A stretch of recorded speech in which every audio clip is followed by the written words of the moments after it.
নমস্কার। এই মুহূর্তে আমাদের সঙ্গে রয়েছেন রাজনৈতিক বিশ্লেষক ঝন্টু বড়াইক স্যার। স্যার, আজকে আমরা যে ছবি দেখলাম, আমরা গত 6 মাস বা 7 মাস আগে ঠিক সেই ছবি দেখেছি টলিউড ইন্ডাস্ট্রিতে। দেখলাম আবার কাজ বন্ধ হয়ে গেল এবং টেকনিশিয়ানদের সঙ্গে যে ঝামেলা পরিচালকদের বা অভিনেতাদের, সেটা কিন্তু অব্যাহত রয়েছে। আমরা আরও একটা ছবি দেখেছিলাম যে দেব, প্রসেনজিৎ চট্টোপাধ্যায় এবং গৌতম ঘোষ নবান্নে গিয়ে মমতা বন্দ্যোপাধ্যায়ের সঙ্গে বৈঠক করেছিলেন যে এই রকম পরিস্থিতি আর সৃষ্টি হবে না। সেখানে মুখ্যমন্ত্রী মন্তব্য করেছিলেন যে যে কোনো পরিস্থিতি হোক না কেন কাজ বন্ধ করা যাবে না, কারণ যেটা থাকে যে স্পট বয় থেকে শুরু করে রেগুলার যারা একটা পারিশ্রমিক পায় তাদের ক্ষেত্রে সবচেয়ে বেশি এফেক্ট পড়বে। কিন্তু আজকে আমরা দেখলাম সেই ঘটনার আবার পুনরাবৃত্তি হলো। তাহলে কি কোথাও গিয়ে শিল্পকে রাজনীতি ছাপিয়ে যাচ্ছে? না, শিল্পকে রাজনীতি ছাপিয়ে যায়নি। শিল্প রাজনীতির গ্রাসে, মানে রাজনীতির রাহু, পশ্চিমবঙ্গে যে রাজনৈতিক রাহু আছে, বর্তমান শাসক দলের নেতৃত্বে যে রাহুটা, সেটা এই ফিল্ম ইন্ডাস্ট্রি বা এই যে আমরা মুখ্যমন্ত্রীর ভাষায় টলিউডের যে উনি পর্যটন গড়ে তুলতে চাইছেন টলিউডকে কেন্দ্র করে, এই ফিল্ম পর্যটন, এটা শেষ। এই রাহু গ্রাস করে নিয়েছে। আমি কেন তোমায় বলি, যখন এর আগে এই ঘটনাটা হলো, এই যে মুহুর্মুহু ঘটনা হচ্ছে ফিল্ম ইন্ডাস্ট্রিতে, টলিউড, যে টলিউড ভারতবর্ষের অন্যতম একটা সময় এমন একটা মাইলস্টোন তৈরি করে দিয়েছিল যে টলিউডকে দেখে বলিউড অনুসরণ করতো। তুমি দেখো, একটা সময় ছিল, কে ছিলেন না এই টলিউডে, মানে তোমার সাইগল সাহেব থেকে শুরু করে তোমার গীতা দত্তর থেকে শুরু করে এই টলিউডের হাত ধরে কাকে না দিয়েছে। হেমন্ত মুখার্জি দিল্লি কাঁপাচ্ছে, মুম্বাই কাঁপাচ্ছেন। যে টলিউড হলিউড বলিউডকে ইয়ে করতো, পথ দেখাতো, যেই টলিউড থেকে সত্যজিৎ রায় উঠে আসলেন, যাকে বিশ্ববন্দিত হলেন তিনি, ভারতবর্ষের প্রথম অস্কার বাংলায় তো দেখিয়েছে, টলিউডেই তো দেখিয়েছে। ঠিক আছে, এই টলিউডের আজকের এই করুণ দশা কী জন্য? না, তৃণমূলের যে কি বলবো, দলতন্ত্রের যে চরমতম যে কটা নিদর্শন থাকতে পারে, তার একটা অন্যতম নিদর্শন এই টলিউড। তোমাকে কেন বলছি, দেখো, এখানে এক বিশ্বাস ভাইকে বসিয়ে দিয়েছেন মমতা ব্যানার্জির দলের, অরূপ বিশ্বাসের ভাই নাকি স্বরূপ বিশ্বাস।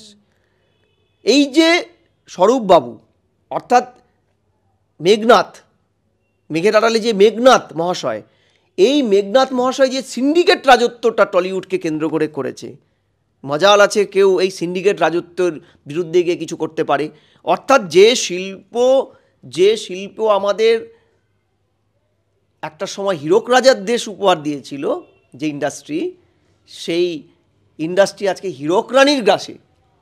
আচ্ছা বলো তো, মমতা ব্যানার্জির সাথে সেই যে বৈঠকটা, আমরা অনেক টিভি চ্যানেলের প্রোগ্রামগুলো করলাম, বৈঠকের পরে মমতা ব্যানার্জি কী বলেছিল? আর হবে না। তোমরাও বললে আর হবে না। আচ্ছা, মমতা ব্যানার্জি আর হবে না বলা মানে কি? সরকারের ক্যাবিনেটের প্রধান, পশ্চিমবঙ্গের সর্বোচ্চ পদে বসে থাকা প্রশাসনিক ব্যক্তি যখন এই কথাটা বলেছে, তাহলে যারা এই জন্য দায়ী তারা সমঝে যাওয়ার কথা ছিল। সমঝে গিয়েছে কি? কেন যায়নি? কারণ তিনি যে কথাগুলো বলেন ঠিক হাতির দাঁতের মতন। খাওয়ার জন্য একটা দাঁত থাকে হাতির, সেটা লুকোনো থাকে, আর দেখানোর জন্য বড় বড় দুটো দাঁত থাকে। মমতা ব্যানার্জি কথাগুলো ঠিক এরকম দ্বৈত। উনি যেটা বলেছেন সেটা হাতির সেই বড় দাঁতগুলোর মতন, যেটা কোনো কাজে লাগে না, শুধু দেখতেই বড় বড় বড় কথা বললেন। ভেতরে তো তার স্বরূপবাবুদের মতন দাঁত লুকিয়ে আছে, যেটা কুড়ে কুড়ে খাচ্ছে, ভেঙে চুরমার করছে ইন্ডাস্ট্রিগুলোকে। কোথায় নেই? আজকে দেখো, শিল্প এখানে হয় না। কেন হয় না? এই আমাদের পশ্চিমবঙ্গে কি শিল্পের এনভায়রনমেন্ট নেই? শিল্পের জন্য কি পরিশ্রমী শ্রমিক নেই? দেখো, পরিশ্রমী শ্রমিক আছে। যেটা নেই সেটা হচ্ছে এনভায়রনমেন্ট। এখানে ফ্রিঞ্জ এলিমেন্ট, তৃণমূলের নেতৃত্বাধীন সরকারের দলের ফ্রিঞ্জ এলিমেন্টগুলো এমন একটা এনভায়রনমেন্ট তৈরি করে দিয়েছে যে তুমি শিল্প করতে গেলে তোমার থেকে যখন দিনান্তে ট্যাক্স চাইবে, তোলা চাইবে, কোন শিল্পপতি আছে যে তার বটম লাইন যে পলিসি, প্রফিটের বাইরে গিয়ে এই ধরনের তোলা দেবে? অর্থাৎ প্যারালাল প্রশাসনের খপ্পরে পড়বে না। তাই এখানে ফি বছর হাত ডুবিয়ে বিজনেস সামিটে আসেন, জনগণের ট্যাক্সের টাকায় তারা খান, কতগুলো প্রতিশ্রুতি দেন বিনিয়োগের, তারপরে চলে যান, আর এখানে আসেন না। তাকে তো লাভটা করতে হবে। ঠিক একইভাবে আবাসন শিল্প রাহুগ্রস্ত। এখানে শুনেছি এ রাজ্যে তৃণমূলের কিছু নেতা আছে ইঞ্চিতে ফুটে নাকি মেজার করে ফ্ল্যাটের থেকে বা বাড়ি ঘর যারা তৈরি করে তাদের থেকে তোলা তোলেন, মানে ইন্ডাস্ট্রিটা শেষ, সাধারণ মানুষ কিনতে গেলে সেই দর বেড়ে যায়। ঠিক একইভাবে আমরা এই যে দেখলাম টলিউডের ফিল্ম ইন্ডাস্ট্রিতে। আমি বলছি এটা চলতে থাকলে না, আজকে তো টলিউডের অবস্থা এমন জায়গায় যে তার আভ্যন্তরীণ বাজারে কোথাও কোনো চিহ্ন নেই। নিকটবর্তী বাংলাদেশে এত বড় একটা বাজার পড়ে আছে বাঙালি হিসেবে, যেখানে সাউথ ইন্ডিয়াতে এন্টায়ার সাউথ ইন্ডিয়ান বই শুধু চলে না, আজকে সাউথ ইন্ডিয়ান বইকে অনুসরণ করে বলিউড। সেখানে গিয়ে বাঙালি পশ্চিমবঙ্গ যারা ভারতের ফিল্ম ইন্ডাস্ট্রির পথপ্রদর্শক টলিউড, তারা পিছনে সরতে সরতে এখন 2-4টা সান্ধ্যকালীন চকমকে টিভি সিরিয়ালে আবদ্ধ হয়ে গেছে এবং সেটাও বন্ধ। এটা হবে। এই যে দখলদারির রাজনীতিটা যে কোনো ইন্ডাস্ট্রির জন্য বড় বাধা শুধু নয়, সেটা ধ্বংসের অন্যতম কারণ হবে। টলিগঞ্জ তার একটা উত্তম উদাহরণ। স্বরূপবাবুদের বিরুদ্ধে একটা ব্যবস্থা নেওয়া হয়নি। আমরা তখনও বলেছিলাম, এখনও বারবার বলছি, ওকে সন্তর্পণে বাঁচিয়ে রাখা হয়। যখন পরিস্থিতিটা বেসামাল হয়ে যায়, মুখ্যমন্ত্রী বসেন, কিছু স্টেটমেন্ট দেন, মিডিয়া সেটাকে কভার করে, ঠিক 2 দিন চলে, 3 নম্বর দিন যখন ওর লোলুপ দৃষ্টিটা আবার পড়ে গিয়ে আবার শিল্পটা ধ্বংস হয়।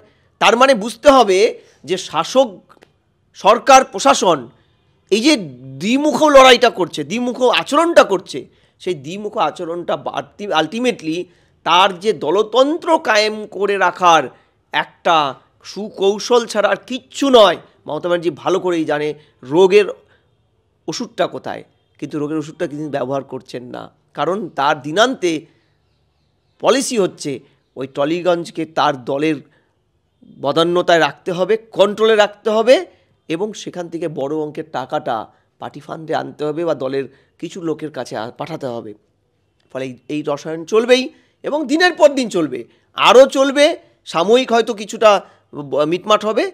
এখানকার বড় বড় ভালো ভালো মাপের অভিনেতা এই দলতন্ত্রের শিকার হয়ে চলে গেছে। একদম স্যার, আমি এইখানটাই আসলাম। মানে বাংলা ফিল্ম ইন্ডাস্ট্রিতে একটা স্বতন্ত্র ইন্ডাস্ট্রি, এবং সেখানে কোথাও গিয়ে এই যে যারা পিলার্স রয়েছে, আমরা বলি ডিরেক্টর, অভিনেতা, তারা কেন এক কাট্টায় মুখ্যমন্ত্রী উল্টো দিকে বসে এই কথাটা বলতে পারছেন না? না, সবার ঠিকই বাধা। আচ্ছা, তুমি পরমব্রতর কথা বলছিলে, কে পরমব্রত? সুব্রত, এই যে আমাদের যারা যারা স্বনামধন্য, দেব, রাজ, শোনো, রাজ কে? তৃণমূলের বিধায়ক। দেব কে? তৃণমূলের সাংসদ। আচ্ছা, পরমব্রত কে? তৃণমূলের বি টিম। তাহলে পরে রোলোটাকে বলার জন্য, যারা বলার জন্য ফিল্ম ইন্ডাস্ট্রিতে আজকে একটু ধরো ভারী একটু মুখ, যারা একটু উজ্জ্বল মুখ ইন্ডাস্ট্রিটার মধ্যে এখনও আছে, করে কমে খাচ্ছে, তারাই তো বলবে একবারই এসে। তারা যখন টিকিটা বেঁধে রেখেছে দলের কোথাও, ফলে তাদের এই বলাগুলো জোরালো নয়। আমি তোমায় বলছি যে সাউথ ইন্ডিয়ার ফিল্ম ইন্ডাস্ট্রিটা এখন বেশি ব্যাপ্ত। তারা চায়নাতেও তাদের ডাবিং করে তাদের বই চলে, পৃথিবীর বিভিন্ন প্রান্তে চলে। দেখো দেখি তাদের কোনো সরকার দল যেমনই থাক না কেন, যে দলই ক্ষমতায় আসুক, সেখানে কোনোভাবেই কোনো দলীয় লোকজন নাক গলায় কিনা। আচ্ছা, স্বরূপ বিশ্বাস কটা ফিল্ম করেছে তোমরা জানো? তোমরা তো মিডিয়া জগতের লোক। কি হিট ফিল্ম করেছে, কটায় অস্কার নমিনেশন পেয়েছে ওর বই, যে টলিগঞ্জে ওকে এই মাতব্বরি মারার জন্য সরকার ছাড় দিয়ে রেখেছে? বলো দেখি। আমি প্রশ্ন করছি রাজ চক্রবর্তী, প্রশ্ন করছি যতগুলো ফিল্ম ইন্ডাস্ট্রির হোতাগুলোকে তৃণমূল তাদের পয়সায় পুষে রেখেছে বা দলের বিভিন্ন পদ দিয়ে রেখেছে, তাদের এই পদগুলো দেওয়া হয়েছে তারা গ্ল্যামার জগতে তারা নামটা কামিয়েছিল বলে। মমতা এদের রিসোর্সটাকে কাজে লাগিয়েছে, এরা সেলিব্রিটি, তাই এদেরকে কাজে লাগিয়ে তৃণমূল দলটা তাদের গোষ্ঠীকন্দল এড়িয়ে ভোটে জিতেছে, তাই তো? এই লোকগুলোর কি ন্যূনতম এই ভোটটা আছে? কালকে যদি এই ইন্ডাস্ট্রিটাই উঠে যায়, তাহলে মমতা ব্যানার্জিও আর এই গ্ল্যামার জগতের এদেরকে আর রাখবে না, পুষবে না, ছুঁড়ে ফেলে দেবে আস্থা করে। তখন অন্য ইন্ডাস্ট্রির থেকে আনবে, খেলোয়াড় জগৎ থেকে লোক আনবে। ওর পপুলার ফেস চাই, কারণ ওর দলে এত গোষ্ঠীকন্দল যে গোষ্ঠীকন্দল ধামাচাপা দিতে ও কোনো পপুলার ফেসকে ওর অন্য রাজ্য থেকে তুলে আনবে। শত্রুঘ্ন সিনহাকে অন্য রাজ্য থেকে তুলে এনে বসিয়েছে। কী জন্য বসিয়েছে? শত্রুঘ্ন সিনহাকে খুব ভালোবাসে ও না, শত্রুঘ্ন সিনহাকে ওখানে তুলে এনার কারণটাই হচ্ছে নিজের দলের রামকে দিতে গেলে শ্যামের গোষ্ঠী ঝামেলা করছে, শ্যামকে দিতে গেলে যদুর গোষ্ঠী ঝামেলা করছে, দলটা স্ক্যাটার হয়ে ভেঙে যাবে, ভিতরে বিশ্বাসঘাতকতার চোরা স্রোতে দল হেরে যাবে, হেরে গেছে বহু জায়গায়। কাজলের গোষ্ঠীকে দাঁড় করালে অনুব্রতর গোষ্ঠী ভোট দেবে না, অনুব্রতর গোষ্ঠীকে দাঁড়ালে অমুকের দেবে না। এই যে গোষ্ঠী কন্দল, এর থেকে বাঁচতেই তো মমতা ব্যানার্জি বিভিন্ন রাজ্যের থেকে বা এই রাজ্যের বিভিন্ন সেলিব্রিটিদের আনছে। ফলে এই সেলিব্রিটি, তথাকথিত সেলিব্রিটিরা, তাদের উদ্দেশ্যে আমার একটা বার্তা যে আপনারা করে খাচ্ছেন খান, দেখবেন লেবুটাও না বেশি চটকালে তেতো হয়ে যায়। ঠিক আছে, আমি অধ্যাপক, আমার অধ্যাপক সত্তাকেও যদি আমি বিকিয়ে দিয়ে আমি কিছু পাই, তাহলেও আমাকে একটা জিনিস মাথায় রাখতে হয় যে অধ্যাপক সম্প্রদায়ের ক্ষতি হয় এমন কোনো কাজ আমি করব না।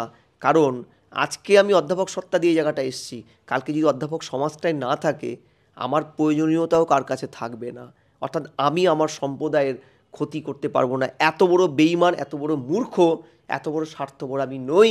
টলিগঞ্জের এই যে পরমব্রত, এই যে রাজ, এরা কিন্তু আক্ষরিক অর্থে সেই স্বার্থপর বেঈমান বিশ্বাসঘাতক।